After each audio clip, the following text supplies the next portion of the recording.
They don't do interviews. You won't find them at galas, premieres, or on magazine covers.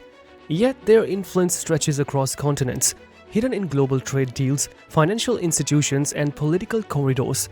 This is the story of a family richer than royalty, more connected than presidents, and almost entirely invisible.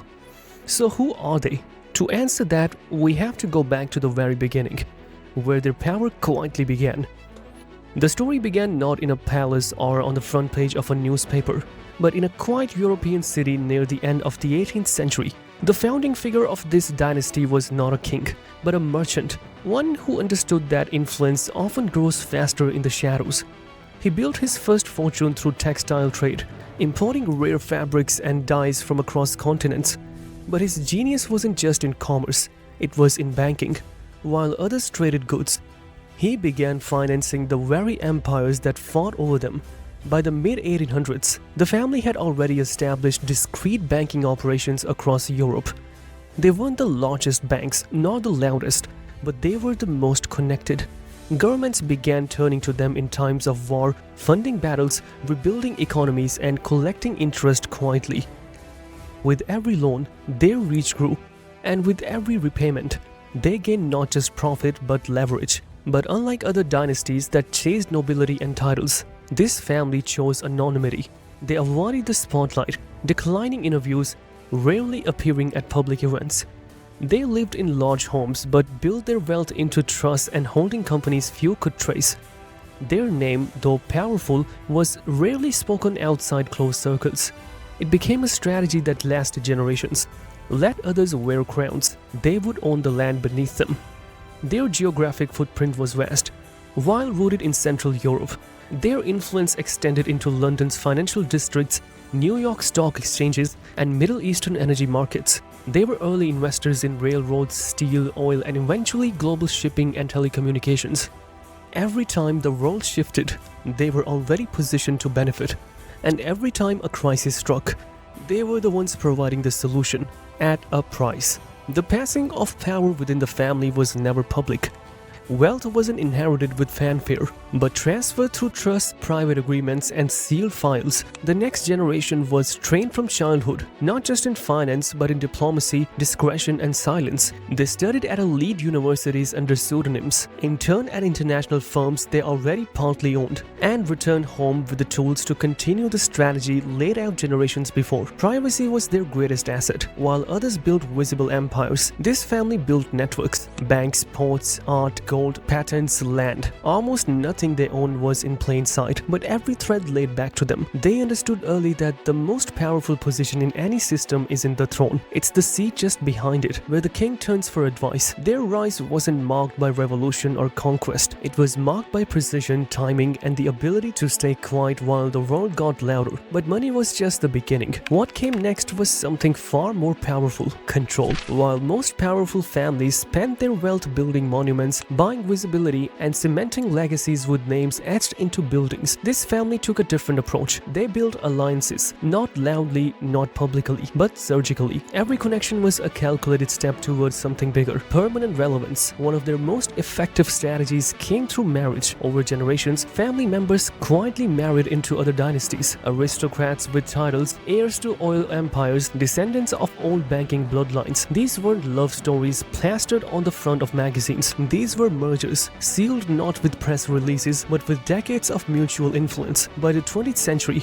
their family tree touched royalty, political dynasties, and corporate lineages in more than 10 countries. Each marriage added layers to their reach, spanning from London to Geneva, Washington to Riyadh. The result was a web of soft power that transcended borders. They didn't need to hold public office. They advised those who did. Presidents, prime ministers, and central bankers have long leaned on members of this family for private counsel, sometimes in office roles, other times as unnamed benefactors or special envoys. When global deals were made, trades, treaties, and financial rescues, they were often in the room, even if their name was never mentioned. Behind the scenes, they began acquiring pieces of the modern world: minority shares in key telecommunications firms, stakes in energy infrastructure, shipping conglomerates, and most notably, media. Not flashy, high-profile networks, but the companies that fed data, shaped algorithms, and managed the flow of digital information. They didn't just invest in what people saw, They invested in who got to decide what people saw. Their philanthropic efforts added another layer. Charitable foundations tied to the family operate in education, climate research, global health, and culture. But beneath the surface, these institutions act as diplomatic tools. They provide access to international boards, shape curriculum in global universities, and influence where millions of dollars in aids are directed. While other philanthropists chase credit and applause, this family uses giving as soft power, a means to steer the role gently and invisibly. But perhaps the most remarkable aspect of their rise is how quietly it happened.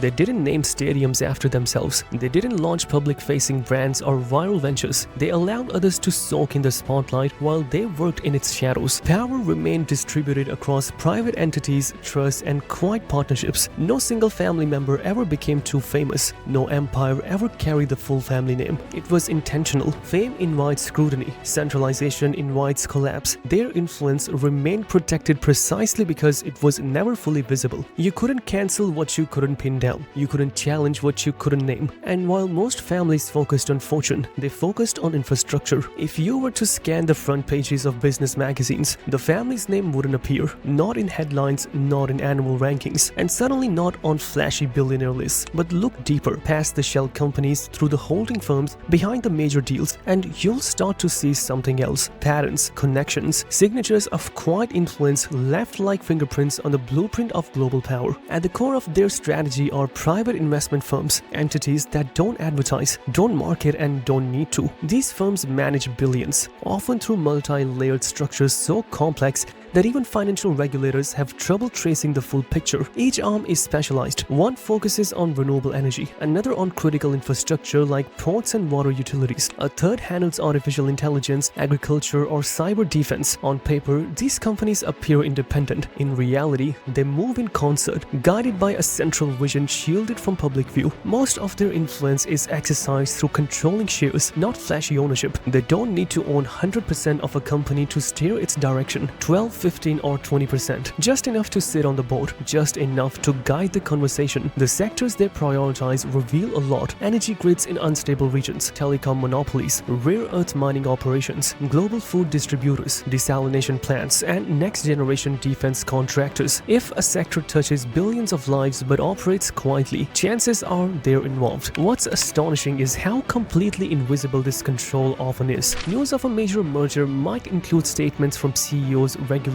and industry experts, but never from the family. Yet behind the scenes, their trust may have structured the deal, approving the financing or positioning the right people at the right table. They move capital like diplomats move language, subtle, strategic, and always with long-term goals in mind. Even in policy making, their fingerprints are everywhere. They don't lobby in the traditional sense. Instead, they fund think tanks, serve on global advisory boards, and provide research grants that quietly influence international policy papers. White papers crafted in these circles often become the frameworks for trade agreements, data laws, or environmental regulations. Political leaders read them, corporations adopt them, and the public never realizes where the ideas were seeded or by whom. When crises hit, financial collapses, food shortages, energy price spikes, they often appear as part of the solution, lending their influence to stabilize markets, restructure debt, or step in with emergency infrastructure aid. It's not charity, it's positioning. The family doesn't just own assets, they own leverage. The brilliance lies in the local silence of their global operation. In each region, their footprint is subtle. Minority stakes, indirect ownership, silent partnerships with trusted locals. Nothing draws too much attention. Everything is deniable. Their lawyers are the best in the world, and their accountants are trained not just to manage numbers, but to erase trails. Journalists who dig too deep often find their leads dry up. Their sources go quiet, or their platforms receive polite legal warnings. In a digital age where everyone wants to be seen, they remain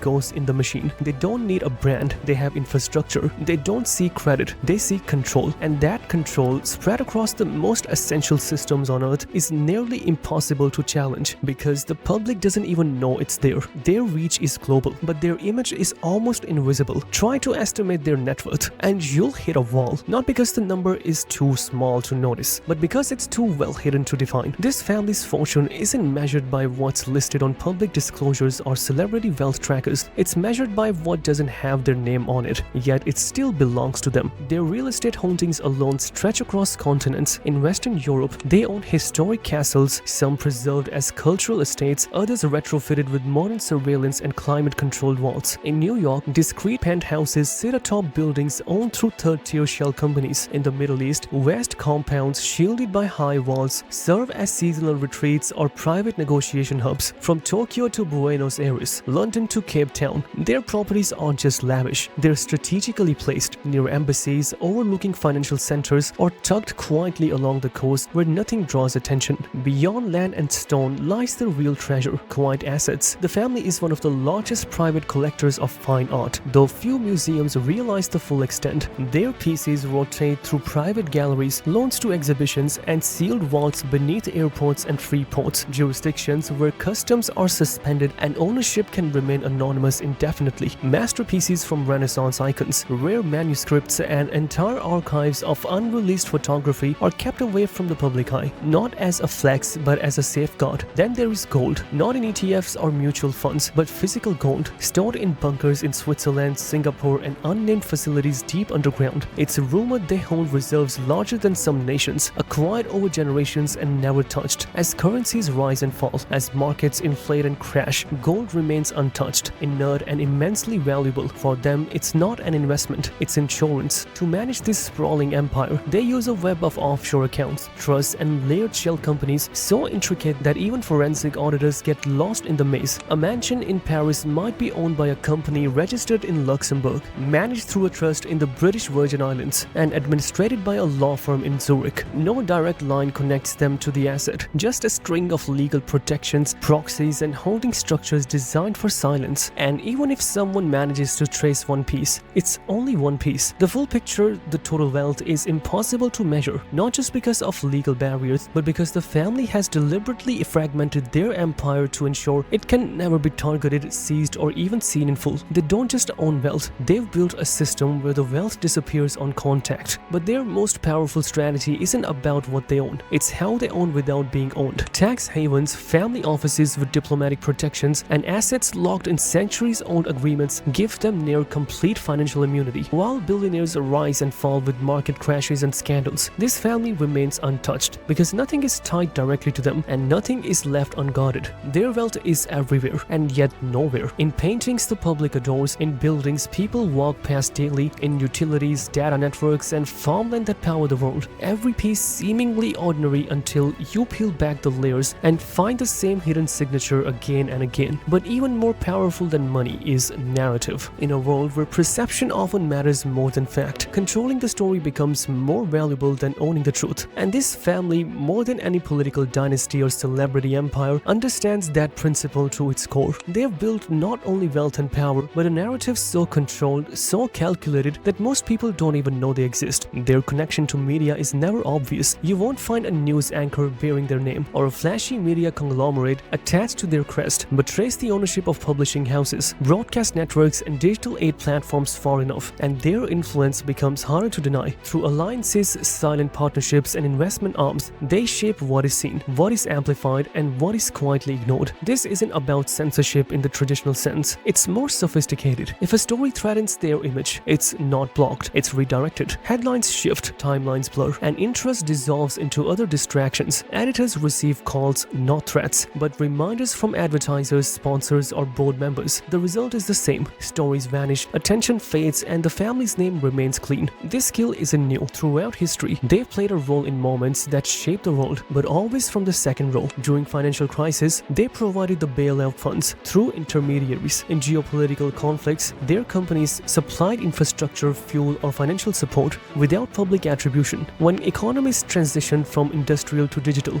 they were already invested in the new technologies before the public knew what was coming, and yet their names rarely appear in history books, not because they didn't contribute, but because they curated what history chose to remember. Biographers who've attempted to trace the full story often find themselves blocked by legal barriers, missing documents, or a lack of cooperation from unnamed sources. Historical archives that once included the family's financial fingerprints are sometimes found redacted, missing, or locked in restricted collections. It's not erasure, it's editing, quite intentional editing of legacy. Part of this power lies in their their mastery of timing. When they act publicly, it's never impulsive. It's to cement an image or steer a narrative, a donation during a global crisis, a speech at a strategic summit, a sudden investment into a rising social issue. These moves are rarely random. They're placements designed to tell a story about who they are and, more importantly, who they are not. So what happens when a family like this faces the future? Power this quiet doesn't simply fade, it evolves. And for this family, legacy isn't measured in estates or titles, but in preparation. From a young age, the next generation is shaped with precision. Tutors are handpicked. Schools are elite but discreet. Education is global. Languages, finance, diplomacy, and technology paired with first-hand exposure to how influence actually works. These heirs aren't raised to be famous. They're raised to be effective. Their futures are already charted. Some are being positioned in venture capital, quietly backing companies that will shape the next wave of innovation, artificial intelligence, climate control, and data infrastructure. Others are embedded in global finance, working from inside the very systems the family helped design, and a few are said to be exploring frontiers beyond Earth itself, private space technologies and planetary infrastructure. But inheritance here is not just financial, it's ideological. Each successor is taught not just how to manage assets, but how to maintain silence, how to move without being seen, and how to influence without ever having to take credit. This is not just succession, it's a replication of a system, a belief in long-game thinking, quiet architecture, and total discretion. And as governments strain under public pressure and democracy grapples with transparency, the family's model offers an unsettling contrast, a world ruled not by loud leaders, but by those who've mastered the art of staying hidden. They've built a legacy designed to last not just decades, but centuries. If power hides in silence, what else is happening just out of view? Leave your thoughts in the comments and subscribe for more untold stories the world wasn't supposed to notice.